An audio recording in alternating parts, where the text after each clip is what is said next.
सभी को नववर्ष की बहुत बहुत मंगल कामनाएं। प्रणाम, राम राम, राधे राधे। जैसा कि कल आप सभी को बताया गया था कि आज से हम अपनी आध्यात्मिक यात्रा प्रारंभ करेंगे। तो इसी परिप्रेक्ष्य में आगे बढ़ते हुए सबसे पहले हम यह जानेंगे कि अगर हमें आध्यात्मिक राह पर चलना है तो हमें माध्यम क्या होगा। ऐसी क्या चीज़ है जो हमें बाह्य जगत से अंतर जगत में संबंध स्थापित करने के लिए उपलब्ध हो। हमारे शास्त्रों में कहा गया है, यथा पिंडे तथा ब्रह्मांडे, इस संपूर्ण ब्रह्मांड में जो कुछ भी उपलब्ध है वह सब हमारे इस पिंड के भीतर है। अब बाहर से हमें अंदर जाने के लिए माध्यम क्या होगा। ऐसे माध्यम हमारी श्वास होती है, जो कि बाहर भी मौजूद है और भीतर भी मौजूद है। दिव्य प्राणवायु का प्रवाह इस श्वास के माध्यम से ही होता है और यही दिव्य प्राणवायु होती है जो हमारे समस्त शरीर में व्याप्त होती है, समस्त आध्यात्मिक ऊर्जाओं को लेकर चलती है और हमें आरोग्यता प्रदान करती है और आगे बढ़ाती है। इस क्रिया को आगे बढ़ाने से पहले यह बताना आवश्यक है कि सबसे पहले हमें कुछ सूक्ष्म व्यायाम आवश्यक करने चाहिए। इसीलिए कुछ आसनों का विधान रखा गया है। कुछ सूक्ष्म व्यायाम हमने कर लिए, वो हम अभी नहीं कर रहे हैं, ये मान लिया कि हमने कर लिए हैं। तत्पश्चात किसी भी आसन में बैठ जाएं। वज्रासन में बैठ सकते हैं, वज्रासन में बैठ जाएं। पद्मासन में बैठ सकते हैं तो अपने पैरों को एक ये ऊपर रखा और एक ये नीचे रखा, इस तरह से पद्मासन में बैठ जाएं। ध्यान के लिए पद्मासन सर्वश्रेष्ठ माना गया है, क्योंकि इसमें बिना प्रयास के ही हमारा मेरुदंड सीधा रहता है। जितनी भी हमारी आध्यात्मिक क्रियाएं होंगी, प्राणायाम की क्रियाएं होंगी, उसमें एक ही आवश्यकता है कि हमारा मेरुदंड सीधा रहे। मेरुदंड के सीधा रहने से हमारे फेफड़ों का आयतन भी बढ़ जाता है, वॉल्यूम बढ़ जाता है, हम ज़्यादा श्वास ले पाते हैं। तो अब हम प्रारंभ करेंगे इसमें। सबसे फर्स्ट स्टेप, पहला कदम भस्त्रिका। भस्त्रिका का अर्थ है केवल गहरा श्वास लेना और गहरा श्वास निकालना, आगे और कुछ नहीं। आज हम केवल भस्त्रिका पर ही चर्चा करेंगे। उसके 2-3 रूपों के बारे में बताएंगे, कल विस्तृत रूप से इसको बताएंगे। तो पहले गहरा श्वास भरा, बाहर निकाला, फिर से पूरा भरा, निकाला, पुनः भरा, निकाला। जैसा कि कहा गया है, योग केवल कुछ समय बैठे करने की क्रिया नहीं है, यह जीवनचर्या है, दिनचर्या है। हमारे मस्तिष्क में, हमारे दिमाग में हमेशा रहना चाहिए कि हमें अपने पोस्चर को ठीक रखना है, मेरुदंड को सीधा रखना है, कंधे थोड़ा सा पीछे की तरफ रहने हैं। इस तरह से कंधे झुके हुए नहीं रहे, मेरुदंड झुका हुआ ना हो। ऐसा करने से हमारा इसका आयतन कम हो जाता है। फिर से हम 3 बार गहरा श्वास भरेंगे,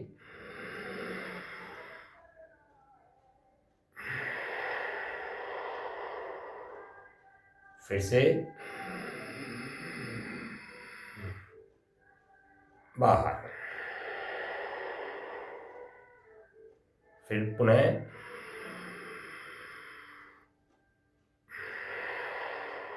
भरने की क्रिया कहलाती है पूरक, निकालने की क्रिया रेचक। एक बार और, वापस।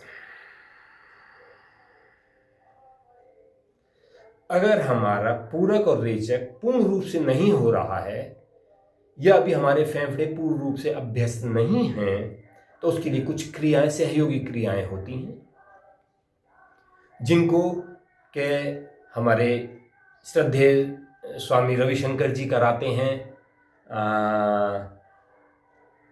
सूर्य क्रिया के माध्यम से। हमारे हरिद्वार में होती है सोहम क्रिया के माध्यम से।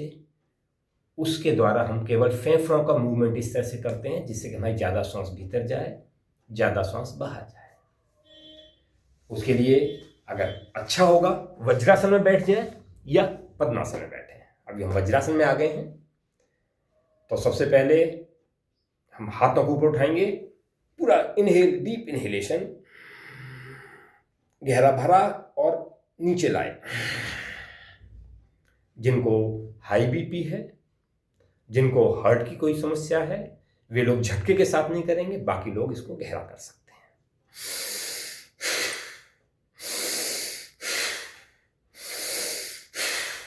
अगर पहले टाइम में किसी को याद हो तो एक पायलट बाबा हुआ करते थे, सबसे पहले यह क्रिया उन्होंने प्रारंभ कराई थी करीब करीब सन 2000 के आसपास, हरिद्वार में हुआ करते थे। अभी आजकल वो टीवी पर नहीं आते। सन 2000 से लेकर 2002-2003 तक रेगुलर पायलट बाबा टीवी पर आया करते थे। तो अभी हम इसको 2-3 बार और करेंगे, केवल हमें क्रिया बतानी है। क्या हुआ? साधारण रूप से हम छोटी छोटी सांस भरते हैं। हमारा बीच का फेफड़ों का हिस्सा प्रयोग में आता है, नीचे का प्रयोग में नहीं आता, उसके अंदर रेजिडुअल वॉल्यूम भरा रहता है जो बाहर निकलता ही नहीं है। ऊपर का 1/3 हमारा प्रयोग में ही नहीं आता, वो हमेशा खाली बना रहता है। हमने सांसों हाथों को ऊपर खींचा, फेफड़े ऊपर की ओर खींचे, श्वास गहरा अंदर गया और नीचे निकाला, झटके से निकाला, कोशिश की रेजिडुअल वॉल्यूम को कम से कम करने की। इसी तरह से दूसरी क्रिया इसी में,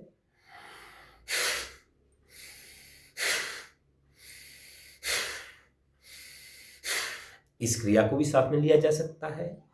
एक हम पैरों की बटरफ्लाई जानते हैं, एक हाथों की बटरफ्लाई होती है जो कि अक्सर अस्थमा के रोगियों को कराया जाता है। हाथों को इस तरह से पीछे हाथों से पकड़ लिया और पकड़ने के बाद में हाथों को इस तरह से हिलाया, जैसे सामने बैठे, हाथों को पीछे लिया, आगे लाए, पीछे किया, आगे लाए, सांस बाहर, पीछे लाए, बाहर, भीतर।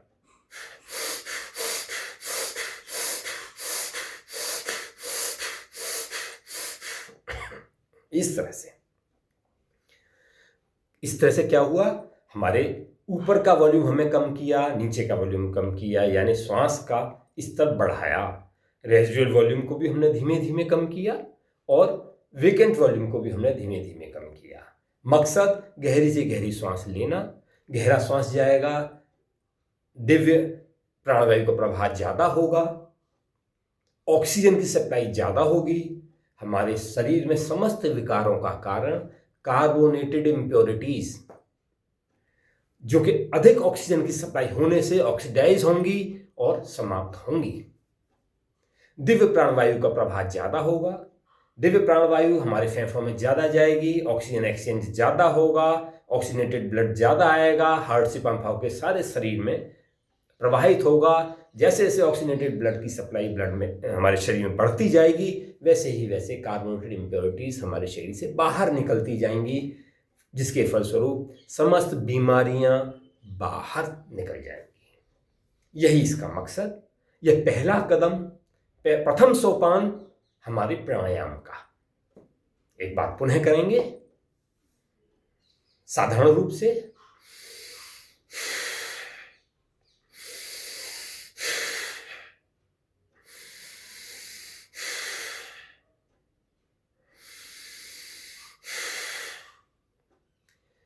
अभी जो लोग इन सब चीज़ों से अवगत नहीं हैं, इसी को करें।